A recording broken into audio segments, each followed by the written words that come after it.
नमस्कार। चलिए आज सीधे एक ऐसी कथा में गोते लगाते हैं जो किसी अद्भुत रहस्य से कम नहीं है। आज हम महान ऋषि नारद मुनि की एक बिल्कुल अनोखी और हैरान अंगेज खोज की यात्रा को समझने वाले हैं। ये एक ऐसी यात्रा थी जिसने उन्हें आत्मग्लानि के गहरे अंधेरे से निकालकर एक महान आध्यात्मिक सच्चाई के दर्शन कराए। मुद्दा क्या है? साधु या भक्तों की संगत का आखिर सच में क्या प्रभाव होता है? तो बिना किसी देरी के इस रोमांचक चर्चा में प्रवेश करते हैं। तो इस पूरी कथा की शुरुआत होती है एकदम आसान से सवाल से। नारद मुनि, जो देखे खुद कितने महान ऋषि हैं, वो सीधे वैकुंठ पहुंचते हैं और भगवान विष्णु से पूछते हैं, प्रभु आखिर इन पवित्र भक्तों की संगति में रहने का फल क्या होता है? अब यहाँ नारद जी को पूरी उम्मीद थी कि उन्हें कोई लंबा चौड़ा ज्ञान या दार्शनिक सिद्धांत सुनने को मिलेगा, लेकिन सच मानिए ये आसान सा दिखने वाला सवाल एक ऐसी खोज की शुरुआत बनने वाला था जिसकी उन्होंने सपने में भी कल्पना नहीं की थी। अब यहाँ भगवान विष्णु की प्रतिक्रिया देखिए। वो इसका कोई सीधा जवाब देते ही नहीं, इसके बजाय वो बस हल्के से मुस्कुराते हैं और नारद जी को पृथ्वी पर एक अजीब सा काम देकर भेज देते हैं। वो कहते हैं कि जंगल में एक बरगद का पेड़ है, वहां जाओ और वहां एक नवजात तोते का बच्चा मिलेगा। उस छोटे से पक्षी से यही सवाल पूछो और वही उत्तर देगा। जरा सोचिए ये कितना रहस्यमयी था। एक इतने बड़े ज्ञानी ऋषि को ज्ञान लेने के लिए एक अभी अभी पैदा हुए पक्षी के पास भेजा जा रहा था। खैर, नारद मुनि निर्देश का पालन करते हैं और उस बरगद के पेड़ तक पहुंचते हैं और वहां एक बहुत ही आश्चर्यजनक घटना घटती है। जैसे ही नारद जी वहां पहुंचते हैं वैसे ही एक अंडा फूटता है और एक बिल्कुल नन्हा सा तोता बाहर आता है। नारद जी उसके पास जाते हैं और पूरी श्रद्धा से अपना वही सवाल पूछते हैं कि साधु संग का क्या प्रभाव होता है। लेकिन जैसे ही ये शब्द उनके मुंह से निकलते हैं, वो नन्हा पक्षी वहीं तड़प कर गिर पड़ता है और उसके प्राण निकल जाते हैं। जी हां, तुरंत मृत्यु। ये किसी गहरे झटके से कम थोड़ी था। और दोस्तों, ये सिलसिला यहां रुकता नहीं है। स्तब्ध और पूरी तरह से घबराए हुए नारद तुरंत वैकुंठ लौटते हैं, लेकिन विष्णु जी उन्हें फिर से वापस भेज देते हैं। इस बार कहां? एक नवजात बछड़े के पास। नारद जी डरते डरते वहां जाते हैं, वही सवाल पूछते हैं और देखते ही देखते बछड़ा तुरंत गिरकर मर जाता है। उसके बाद विष्णु जी उन्हें एक और नवजात घोड़े के बच्चे के पास भेजते हैं और नतीजा बिल्कुल वही। सवाल पूछा गया और उस मासूम प्राणी की वहीं पर मौत। ये पूरा घटना चक्र किसी डरावनी दुखांतिका जैसा प्रतीत होने लगा था। अब इस मोड़ पर एक बहुत बड़ा विरोधाभास सामने आता है। ध्यान दीजिए, एक तरफ नारद मुनि की पवित्र भावना है, वो तो दिव्य ज्ञान की खोज कर रहे हैं ना, ईश्वर के भक्तों की महिमा समझना चाहते हैं, और दूसरी तरफ हर प्रश्न के बाद होने वाली रहस्यमयी दर्दनाक मृत्यु।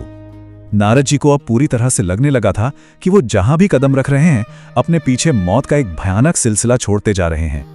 उन्हें सच में ये महसूस होने लगा था कि अरे मैं तो एक बहुत बड़ा पापी बन गया हूं। इस असहनीय दुख और आत्मग्लानि में डूबे हुए नारद मुनि ने इस बार अपना पैर पीछे खींच लिया। जब भगवान विष्णु ने उन्हें काशी के राजा के नवजात राजकुमार से वही प्रश्न पूछने को कहा तो उन्होंने साफ इनकार कर दिया।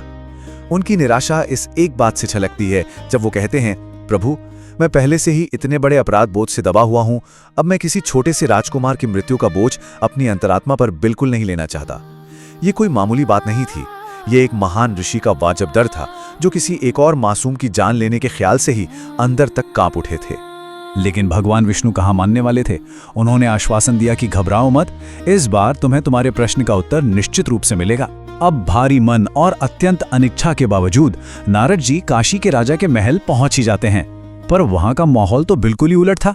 राजकुमार के जन्म का जश्न मनाया जा रहा था, हर तरफ हर्षोल्लास था, और राजा ने जब नारद मुनि जैसी महान हस्ती को वहां देखा तो उन्होंने खुद को बेहद भाग्यशाली समझा। उन्होंने बिना दो बार सोचे आशीर्वाद के लिए अपने नए बच्चे को उठाकर ऋषि के हाथों में थमा दिया। जरा उस दृश्य की कल्पना कीजिए। राजकुमार को अपनी बाहों में लिए हुए नारद मुनि के मन में भय और संकोच का तूफान उठ रहा था। उन्हें लग रहा था कि बस अभी कुछ बुरा होगा। धीरे से, लगभग कांपते हुए शब्दों में उन्होंने वही श्रापित सा लगने वाला प्रश्न एक आखिरी बार पूछा, बेटे कृपया मुझे बताओ कि भक्तों के साथ रहने का क्या फल होता है। उनकी सांसें रुकी हुई थीं और डर था कि कहीं यहां भी वही डरावनी अनहोनी ना हो जाए। और अचानक यहां पूरी कथा ही पलट जाती है। वो शिशु मरता नहीं है बल्कि चमत्कारी रूप से बोल उठता है। और उसका जवाब किसी को भी हैरान कर देने वाला था। वो कहता है, हे ऋषियों में श्रेष्ठ, क्या आप अभी तक नहीं समझ पाए? यही वो अहम मोड़ था जहां नारद मुनि की लंबी खोज अपने महान ज्ञान के चरम पर पहुंचने वाली थी। एक ऐसी ब्रह्मांडीय सच्चाई का पर्दाफाश हो रहा था जिससे नारद मुनि जैसी आध्यात्मिक शख्सियत भी अब तक पूरी तरह से अनजान थे। वो छोटा सा राजकुमार अपने पिछले जन्मों का एक ऐसा हैरातंगेज राज खोलता है जिसे सुनकर रोंगटे खड़े हो जाएं। वो बताता है कि, ध्यान से सुनिएगा, वही असल में उस बरगद के पेड़ वाला तोता था, वही ब्रह्माना के गांव का बछड़ा था और वही अस्तबल का घोड़ा भी था। जी हाँ, वह एक ही आत्मा थी जो हर बार नारद मुनि के आते ही तुरंत अपने शरीर का त्याग कर देती थी। इससे एक बात बिल्कुल शीशे की तरह साफ हो जाती है कि ये सारी घटनाएं कोई दुखांतिका नहीं थी, बल्कि आत्मा के विकास की एक क्रमबद्ध यात्रा थी। और यहीं पर नारद मुनि की उलझन सुलझती है। जो मृत्यु उन्हें पाप लग रही थी, आध्यात्मिक दृष्टिकोण से वो दरअसल आत्माओं की आजादी थी, एक तुरंत उन्नति। इन घटनाओं में रत्ती भर भी दुख नहीं था। असल में एक महान पवित्र ऋषि की क्षणिक उपस्थिति ने उनके सिर्फ वहां होने भर ने उन आत्माओं को तुरंत आध्यात्मिक उन्नति और प्रसाद प्रदान किया था।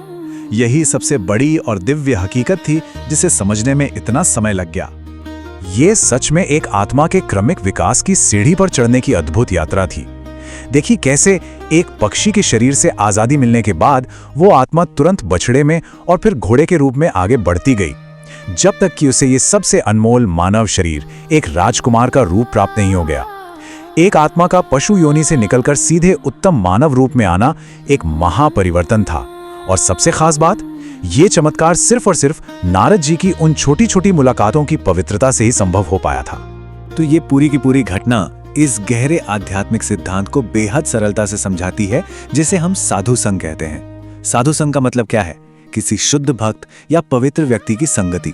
ये दिव्य कथा प्रमाणित करती है कि ऐसी संगति का एक छोटा सा अंश यानी संपर्क का एक क्षण भर भी किसी आत्मा को उसके जीवन चक्र में न जाने कितने गुना ऊपर उठाने की अपूर्व शक्ति रखता है। ये एक तरह की अनंत आध्यात्मिक ऊर्जा है।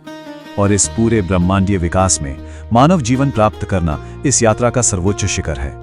एक आत्मा के लिए मनुष्य का रूप ही वो चरम अवसर है, वो सबसे बड़ा सुनहरा मौका है जहां उसे ईश्वरीय ज्ञान समझने और ईश्वर के साथ अपना नाता मजबूत करने का अधिकार मिलता है।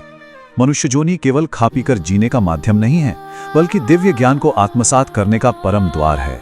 तो अब इस चर्चा को समाप्त करने से पहले एक बहुत ही गहरे विचार पर थोड़ा ध्यान देना जरूरी है। सोचिए, अगर सिर्फ क्षण भर की अनजान संगति से एक आत्मा इतनी तेजी से ऊंचाइयों को छू सकती है, तो जो लोग हमारे आसपास रोज रहते हैं, हमारी रोजाना की संगति, वो हमारी जीवन की दिशा को कितना प्रभावित करती होगी। संगति की इस जीवन बदल देने वाली शक्ति को देखते हुए ये खुद से पूछने वाला सवाल है कि आज ऐसी कौन सी संगति है जो आगे बढ़ने में आपका मार्गदर्शन कर रही है। इस अनमोल विचार के साथ हम इस विश्लेषण को यहीं विराम देते हैं।